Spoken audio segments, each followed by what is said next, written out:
ब्रह्मचर्य अत्यंत आवश्यक है। नींद पर काबू पाने के लिए, शरीर पर शासन करने के लिए, मन पर शासन करने के लिए, दिव्य आनंद का अनुभव करने के लिए ब्रह्मचर्य नींव है, नींव। भले आप गृहस्थ में हैं तो शास्त्र आज्ञा करता है संतानोत्पत्ति आदि के लिए, बस बहुत जन्म हो गए खिलवाड़ करते हुए, थोड़ा तो संयम में इस जन्म में आ जाओ, चाहे गृहस्थ हो चाहे विरक्त हो। ऐसी प्रवृत्ति जो हम अनेक जन्मों से करते आए हैं, वही इस महामहिम मनुष्य शरीर को प्राप्त करके हम पुनः गलती दोहरा रहे हैं। अब हमको वो करना है जो आज तक किया नहीं। आज तक भोग करते रहे तो अब ब्रह्मचर्य से रहेंगे, आज तक विषय चिंतन करते रहे तो भगवत सेवा चिंतन करेंगे, आज तक संसार के रूप का चिंतन करते अब स्वामी के रूप का चिंतन करेंगे, आज तक संसार का नाम गुणगान करते रहे प्रपंच का, अब मैं प्रपंचातीत प्रभु के नाम का, उनके गुणों का गायन करूंगा। ब्रह्मचर्य धारण करने वाले कोई बादाम हलवा घी की जरूरत ही नहीं भाई, बिल्कुल सच्ची मानिए। जैसे तप्त भूमि में पैर कैसे पड़ता है, ऐसी बिजली रहती ब्रह्मचारी के शरीर, बिजली 60-60 किलोमीटर बिना विश्राम किए चलते देखा है। पीछे भी चर्चा की थी, हम हार गए, कमंडल हाथ में छड़ ब्रह्माकार वृत्ति चले जा रहे, कब आहार मिलेगा कब विश्राम, कोई मतलब नहीं आहार, भगवदाकार वृत्ति। ब्रह्मचर्य अत्यंत आवश्यक, जिसे आप खिलवाड़ समझ रहे हो, ये बहुत बड़ी हानि है।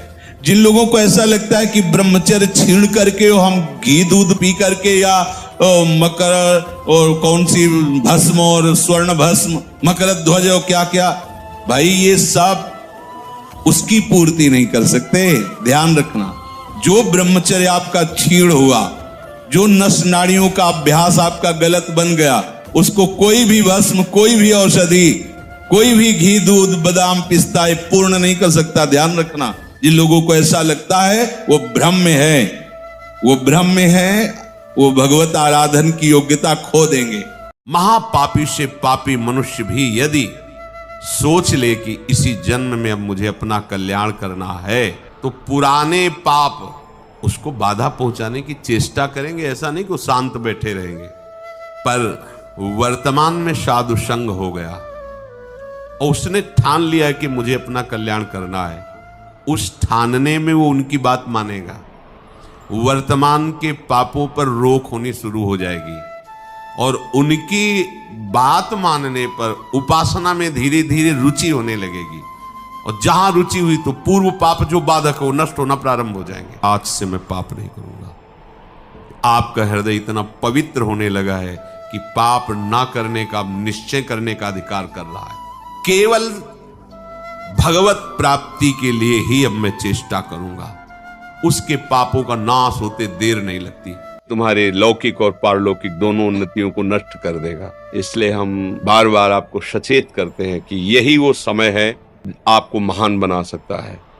यदि आप संयम से रहे, जब तक ज्ञान हो तब तक ब्रह्मचर्य से रहो, कोई नशा मत करो, खूब धैर्य पूर्वक विचार करो। ये जीवन बर्बाद करने के लिए नहीं है, ये उन दोस्तों की दोस्ती के लिए नहीं है जो हमारे अंदर ऐसे नशे डाल दें, ऐसी आदतें डाल दें जिनमें माता पिता गुरु धर्म शास्त्र सबको रौंद करके हम गलत मार्ग का अनुसरण करें। नहीं नहीं, बहुत विवेकवान आप ऐसे दोस्त बनाए जो आपको गंदी आदतें सिखाएं, गंदे व्यसन कराएं, गंदी चेष्टाओं में ले जाएं। या हम तो हमारे फिर तुम दोस्त, तेरी दोस्ती क्या, हमारे दोस्त श्री कृष्ण हैं, और जिसके दोस्त श्री कृष्ण है वो कभी भी परास्त नहीं होता। अर्जुन परास्त है क्या कहीं, सारथी बने बैठे हैं। सच्ची आपको देगा। ये वासनाएं, ये गंदी आदतें आपकी जीवनी शक्ति को नष्ट कर देंगे। बोलो 15 से लेकर 25-30 तक आपने ब्रह्मचर्य सब नष्ट कर दिया, अब आप केवल दिखाई दे रहे हैं कि मनुष्य है।